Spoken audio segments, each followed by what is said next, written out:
जी अम्बाला से। श्री हरिवंश। श्री हरिवंश महाराज जी। महाराज जी 2 महीने से साधन भजन बहुत विघ्न हो रहा है महाराज जी। ब्रह्म मुहूर्त में जो ध्यान करते थे उसमें भी अब नींद आती है, नाम जब कम सा हो गया है। आपने जो तरीका बताया था कि एकांत में सभी संतों का ध्यान करके क्षमा भी मांग ली, किंतु फिर भी वही स्थिति है। वैसे महाराज जी कोई अपराध तो नहीं बना पड़ी? कोई हो सकता है कोई अपराध ना बना हो, लेकिन अब जैसे जैसे जवानी का स्वरूप आएगा वैसे वैसे काम क्रोध लोभ मोह मद मत्सर प्रमाद नींद ये सब पर इसमें लड़ा जाता है। अब जैसे हम ब्रह्म मुहूर्त में भगवान का चिंतन कर रहे हैं, हमें नींद आ रही, हम खड़े होकर चिंतन कर रहे हैं। अब तुम तो मतलब गृहस्थ आश्रम में जाना है इसलिए तुम नहीं लगा के पद्मासन सिद्धासन बैठो, नींद आ जाए तो बताओ, पसीना पसीना हो जाओगे, नींद की तो बात ही क्या है। कभी पद्मासन लगाया है? 48 मिनट के बाद की अनुभूति बताओ। 2 घड़ी कहते हैं 48 मिनट, कभी 48 मिनट पद्मासन लगा के देखो, घड़ी से सामने घड़ी रख लो, और 48 मिनट के बाद फिर हमें बताओ पद्मासन में कभी नींद आता है? कभी कोई बताओ। पद्मासन लगा के बैठ जाओ, नींद आ जाए तो हमें बता देना।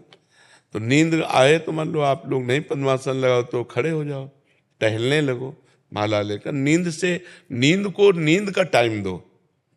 हम कहते हैं 6 घंटे टाइम दो नींद को, 24 घंटे में एक हिस्सा नींद को दे दो, 6 को 24, एक हिस्सा नींद 6 घंटे नींद के लिए पर्याप्त है। इसके आगे तो प्रमाद स्थिति में समय नष्ट करना है।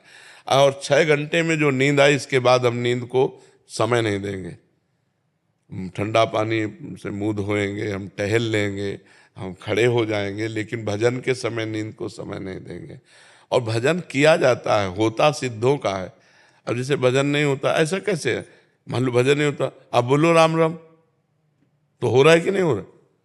अब हम कहते हैं हमारा भजन अंतर से हो, वो सिद्ध पुरुषों का होता है। अभी हमको जबान से करना है। नाम जी है जप जागे जोगी, समझ रहे हो ना? नाम जी है जप जागे जोगी, राम नाम मणिदीप धरी, जी है देहरी द्वार, तुलसी भीतर बाहरो, जो चाह सूझियार। जबान से जपो, खूब भजन होने लगेगा। ठीक है, भोजन शुद्ध करो, पिज्जा बर्गर से बचो।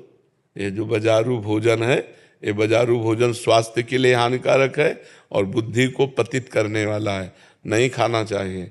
क्योंकि जैसे बढ़िया गरम गरम कचौड़ी निकल रही चटनी के साथ, अच्छी लगेगी, पर उसका तेल कब का है, कैसा है, कौन सा तेल है, कौन सा घी है, कैसा।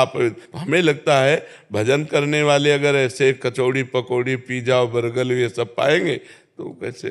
अरे चुपचाप मूंग की दाल रोटी, घिया की सब्जी, परवल की सब्जी ऐसे पाओ साधारण, तो अभी देखो सत्वगुण आ जाएगा, सत्वगुण में भजन होगा। इधर उधर की चीजें तो बिल्कुल नहीं ठीक है। और आजकल बच्चे ज्यादा यही पसंद करते हैं, तो मतलब नूडल और वो चाउमीन, क्या कहना, मानो परम पद मिल गया। तो ये चीजें, अच्छा हम देहात में पैदा हुए तो जिंदगी में इनके नाम ही नहीं सुना था। तो रोटी दाल सब्जी, मीठा में जैसे पेड़ा है, गुलाब जामुन है। अपने लोग अरे देसी घी महकता हुआ गाय का छुपरो रोटी में और बढ़िया सब्जी से पाव, ये ईजा पीजा है सब बेकार की चीज है। तो खान पान भी सुधारो, तभी भजन में रुचि होगी। ठीक है।